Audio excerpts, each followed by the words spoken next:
बिस्मिल्लाहिर्रहमानिर्रहीम। अस्सलाम वालेकुम दोस्तों, ये हमारे साथ वाई मॉडल है, इसकी imei ख़राब है। y21 मॉडल से ही है। मीडिया टेक के प्रोसेसर लगा हुआ है, इसको हम रिपेयर करेंगे सिग्मा के साथ। ये देखिए V2111 मॉडल है, इसका लेटेस्ट सिक्योरिटी। पहले इसको ऑफ़ कर देते हैं, ठीक है। इसको बूट मोड में हम रिपेयर करेंगे। ये y21 2021 मॉडल है। पहले हम vivo सेलेक्ट करेंगे, ठीक है। आपने नया सेटअप यूज़ करना है, ठीक है। पुराने सेटअप में ये नहीं होगा। फिर imei में ये ओरिजिनल imei दोस्तों, ये सिर्फ ओरिजिनल imei रिपेयर करने के लिए, ठीक है। imei चेंज करना इलीगल है, तो लिहाजा इसको अगर आपने इस्तेमाल करना है तो सिर्फ imei रिपेयर के लिए इस्तेमाल करें, चेंज करने के लिए नहीं, ठीक है।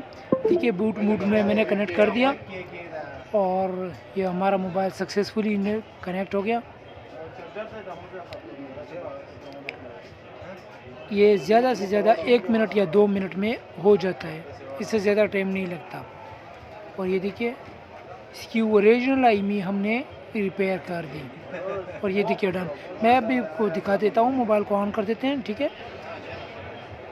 मोबाइल को ऑन कर दिया। इससे डाटा लास्ट भी नहीं होता, ठीक है। वही डाटा रहता है, वही कॉल्स रिकॉर्ड सब कुछ होते हैं, तो इसमें पहले से होता है। दोस्तों, अगर अभी तक आपने हमारा चैनल सब्सक्राइब नहीं किया है तो प्लीज़ हमारे चैनल को सब्सक्राइब करें, वीडियोस को लाइक करें और शेयर करें। ये देखिए, और स्टार हैश 06 हैश के ज़रिए। और ये देखिए, इसकी ओरिजिनल imei रिपेयर हो गई। इसके बैक कवर की भी imei मैं आपको दिखाता हूँ। ये देखिए 8642 और ये देखिए 8642। वीडियो देखने का शुक्रिया।